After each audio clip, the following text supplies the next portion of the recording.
میرے دل کے مسجد میں تیرے یادوں کی اذان ہوتی ہے، میں اپنے آنسوؤں سے وضو کر کے تیرے پھر سے جینے کی دعا کرتا ہوں۔ السلام علیکم میرے دل عزیز بھائیوں، میں نسیم صدیقی دہلی سے۔ دوستو 6 دسمبر ہندوستان کے 70 سال کے آزادی کا وہ منحوس دن جسے ہم مسلمان کبھی نہیں بھول سکتے، نہ اسے بھلایا جا سکتا میرے دوستو۔ آج ہی کے دن ان ظالموں کے ناپاک ہاتھوں نے بابری مسجد کو چھوا تھا میرے دوستو، اور آج ہی کے دن اس گنبدوں پہ چڑھ کر ان ظالموں ننگا ناچ کیا تھا، تلوار اور ترسولوں سے اس پر وار کیا تھا میرے دوستو۔ وہ ظلم کی تصویر اور بابری مسجد ہم سے سوال کر رہی ہے، اگر تم مسلمان ہونے کا دعویٰ کرتے ہو تو دلاؤ مجھے مجھے پھر سے تعمیر کرو ان ظالموں کے آگے۔ میرے دوستو ظلم کی وہ تصویر بابری مسجد ہم سے سوال کر رہی ہے، اگر تم اس نبی پاک کی امتی کہلانے کا دعویٰ کرتے ہو تو دلاؤ انصاف ان لوگوں کو جن کو قتل کر دیا میری شہادت کے وقت۔ میرے دوستو بابری مسجد اور وہ ظلم کی تصویر ہم سے سوال کر رہی ہے کہ اگر تم اللہ کی عبادت کرنے کا دعویٰ کرتے ہو تو دلاؤ انصاف ان نمازیوں کو، اس باپ کو، اس بیٹے کو، اس بہن کو، اس بھائی کو، ان بچے کو جن کو میری شہادت کے وقت قتل کر دیا گیا۔ لیکن میرے دوستو 24 سال ہو گئے، خاموشی ابھی بھی جاری ہے۔ بابری مسجد سوال کر رہی ہے، 24 سال ہو گئے میری شہادت کو، لیکن ہندوستان کے 25 کروڑ مسلمان ایک نہ ہو سکے۔ میرے دوستو بابری مسجد سوال کر رہی ہے کہ سنو ہندوستان کے غیور 25 کروڑ مسلمانوں، تم ایک ہو جاؤ تو دیکھنا انشاءاللہ میری تعمیر کرانے سے تمہیں کوئی فرقہ پرست طاقتیں نہیں روک سکتی، کوئی ظالم تمہارے آگے کھڑا نہیں ہو سکتا۔ میرے دوستو آج میں نسیم صدیقی دہلی سے فرقہ پرستوں کو، ان بھگواؤں کو، ان لوگوں کو یہ بتانا چاہتا ہوں جنہوں نے بابری مسجد کو شہید کیا، میں چلا چلا کر چیخ چیخ کر یہ کہنا چاہتا ہوں کہ ہم امن چاہتے ہیں ظلم کے خلاف، اور اگر جنگ لازمی ہے تو پھر جنگ ہی صحیح۔ جو ظالم کا ساتھ دے وہ ظالم کے ساتھ ہے، جو قاتل کو نہ روکے وہ قاتل کے ساتھ ہے۔ ہم اٹھ کھڑے ہوئے ہیں حق کے لیے، بتا دو یہ جو ظالم کے ساتھ ہے، یہ جنگ نہ زر کی ہے نہ یہ جنگ زمین کی ہے، یہ جنگ ہے مسلمانوں کے وصولوں کے واسطے۔ جو لہو دیا ہے ہم نے اس زمین کو، وہ لہو ہے گلاب کے پھولوں کے واسطے۔ صبح امن پھوٹے گی وہ لہو رنگ ہی صحیح، اگر جنگ لازمی ہے تو پھر جنگ ہی صحیح۔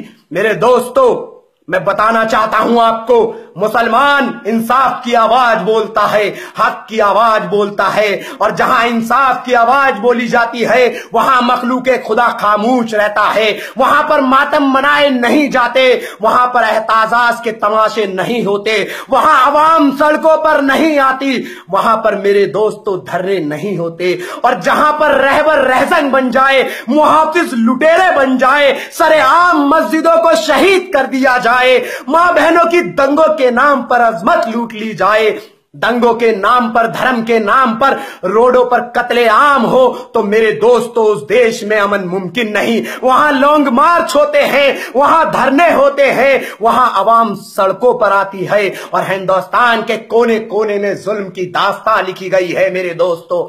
اس ظلم سے جن کے پریواروں کو اجاڑ دیا گیا، جن کا پریوار تباہ و برباد کر دیا گیا، ان کے ہاتھوں میں قلم نہیں ہتھیار ہوتے ہیں، جن کے ساتھ یہ ظالموں نے ظلم کی داستانیں لکھی، وہ اپنے بچوں سے کہتے ہیں اب تجھے کس بات کا شکوا ہے بچے کہ گھر نہیں رہتے، جو پتے درج ہو جائے وہ پیڑوں پر نہیں رہتے، اور کیوں کرتے ہو تم جدا مکانوں سے مکینوں کو، وہ دہشت گرد بن جاتے ہیں جن کے گھر نہیں رہتے، وہ دہشت گرد بن جاتے ہیں جن کے گھر نہیں رہتے۔ میرے دوستو میرے سامنے باب مصطفیٰ کی وہ قول ہے کہ حکومت کفر پہ قائم رہ سکتی ہے مگر ظلم پر نہیں۔ میرے سامنے مثال ہے مظفر نگر اور گجرات کی، میرے سامنے مثال ہے دادری اور اٹالی کی، میرے سامنے مثال ہے ممبئی اور میرے دوستو میرے سامنے مثال ہے بابری مسجد کی شہادت کی، میرے سامنے مثال ہے فلسطین اور سیریا کی۔ مسلمان یہ سوچ سوچ کر حیران ہے کب تک رہے گی یہ ظلموں کی داستاں۔ मुसलमान आज मेरे दोस्तों ये सोच सोच कर हैरान है, आखिर कब तक रहेगी ये जुल्मों की दास्तां, कभी तो इंसाफ होगा। और उजाड़ी है जो जिन्होंने हमारी बस्तियां, उनका कभी तो हिसाब होगा, उनका कभी तो हिसाब होगा। बहुत चुप रह लिए सारे सितमों को सहके, अगर उठेगी हम पर कोई ईंट तो उसका पत्थर जवाब होगा, उसका पत्थर जवाब होगा। मेरे दोस्तों वो दिन दूर नहीं जिस दिन हम हिंदुस्तान के 25 करोड़ मुसलमान एक हो जाएंगे, तो बाबरी मस्जिद की शहादत को हम दोबारा वहां पर तामीर कराएंगे। जो बाबरी मस्जिद को जहां पर उन फिरका परस्तों ने, इन जालिमों ने शहीद किया है, हम हिंदुस्तान के 25 करोड़ मुसलमान लब्बैक कह के नारे तकबीर का नारा बुलंद कर कर जाएंगे और वहां पर बाबरी मस्जिद को तामीर कराएंगे। क्योंकि मेरे दोस्तों अब आसमां इस जलती जमीन पर नहीं आने वाला, कोई और पैगंबर यहां नहीं आने वाला। प्यास कहती है कि रेत को निचोड़ी जाए, क्योंकि अब कोई समंदर हमारे हिस्से में नहीं आने वाला। हम पुकारेंगे तो अहले हरम आएंगे, उड़ाते हुए नुसरत के आलम आएंगे। अब अबाबीलों के मानिब हम आएंगे। ये बात अलग है कि तादाद में कम आएंगे, लेकिन मेरे दोस्तों जब भी आएंगे हक की आवाज बुलंद करते हुए आएंगे।